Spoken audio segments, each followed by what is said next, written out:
안녕하세요. 대한민국에서 건설 산업을 가장 쉽게 설명해준다고 자부하는 대기업의 멘토 김기동입니다.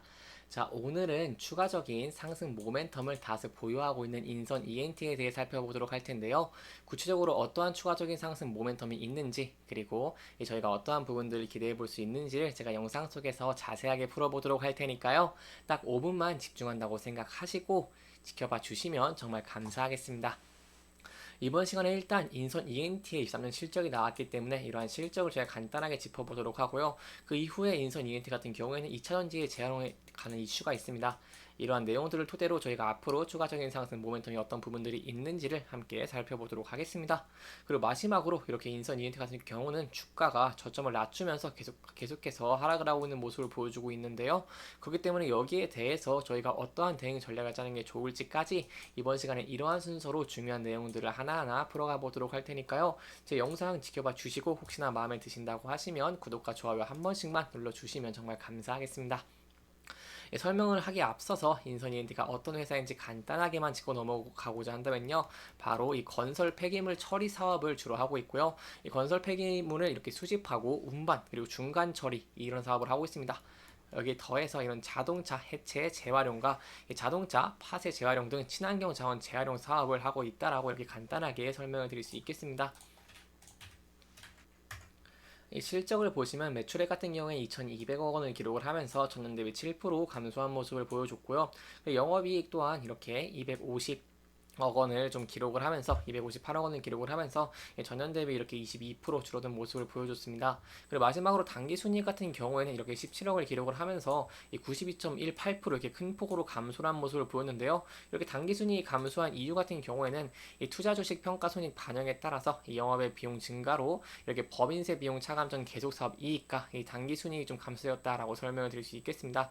하지만 이런 비용 같은 경우는 현금의 유출입이 없는 회계상의 비용이기 때문에 이러한 내용들에 대해서 제가 좀 염려는 좀 덜을 것이 좀 덜어 될 거라고 좀 볼 수 있겠습니다. 하지만 그럼에도 저희가 좀 기대를 해볼 수 있는 부분들이 있겠는데요. 바로 24년에는 실적이 좀 반등되는 것을 기대를 해볼 수 있겠고, 그리고 폐배터리 재활용 네트워크에 대한 가치가 증대되기 때문에 여기에 대해 기대를 해볼 수 있다는 것입니다. 이 중요한 세부적인 내용을 좀 살펴보도록 하겠습니다. 이 매립 사업 같은 경우에는요, 이렇게 폐기물 단가는 오른 모습을 보여줬습니다. 하지만 경기가 지속해서 좀 침체의 기조로 넘어가다 보니까 물량이 축소되면서 전년 대비 부진한 실적으로 나온 것으로 보이고 있고요.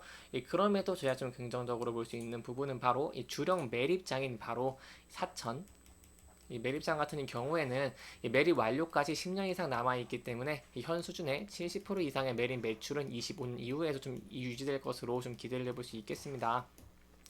또한 여기서 이렇게 매립 사업이 좀 부진한 모습을 보여주고 있는데 이런 모습은 바로 소각 사업으로 상세가 좀 가능할 것으로 보고 있고요. 작년 하반기부터 소각장이 본격 가동되는 동시에 이렇게 발생하는 스팀 매출이 계속해서 이익에 좀 기여가 될 수 있는 것을 기대해 볼 수 있겠습니다. 특히 소각 같은 경우에는 이렇게 가동률이 좀 저하되면서 22년에 매출액이 129억 원에 불과했으나 24년에는 300억 원으로 좀 증가할 것으로 보고 있고 여기에 대한 세부적인 내용들은 또 제가 다음 영상에서 자세하게 설명드리도록 하겠습니다. 인선 이벤트 같은 경우 이렇게 본업인 건설 폐기물 처리뿐만 아니라 저희가 앞으로 기대해 볼 수 있는 부분이 있다고 할 수 있겠는데요. 이런 부분을 알기 위해서 저희가 지배 구조를 간단하게 지켜보면서 설명해 드리도록 하겠습니다.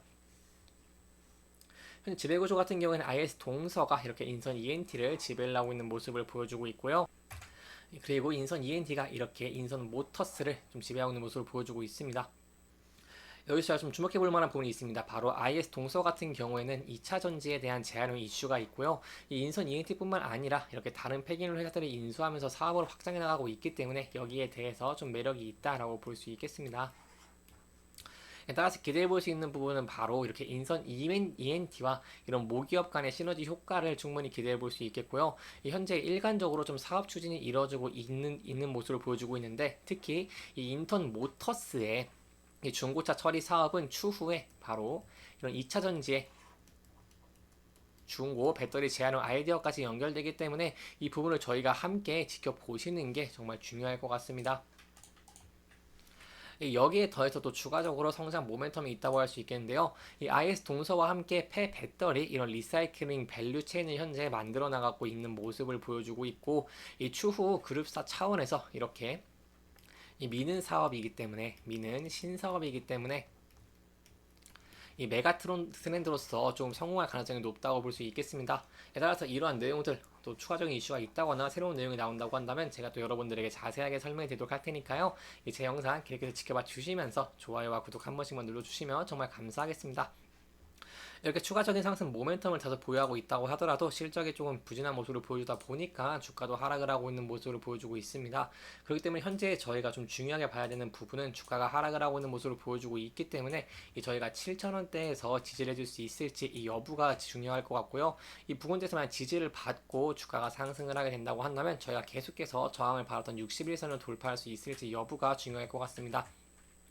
만약 60일선을 돌파를 하고 60일선에서 안착을 하게 된다고 한다면 저희가 향후 하락 추세에서 상승 추세로 전환되는 것을 기대를 해볼 수 있겠고요.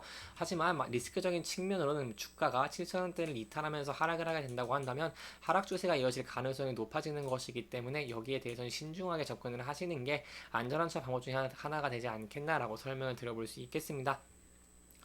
이렇게 이번 영상은 이렇게 인선 ENT의 실적적인 부분, 그리고 앞으로 추가적인 상승 모멘텀들을 조금 짚어보면서 진행을 했고요.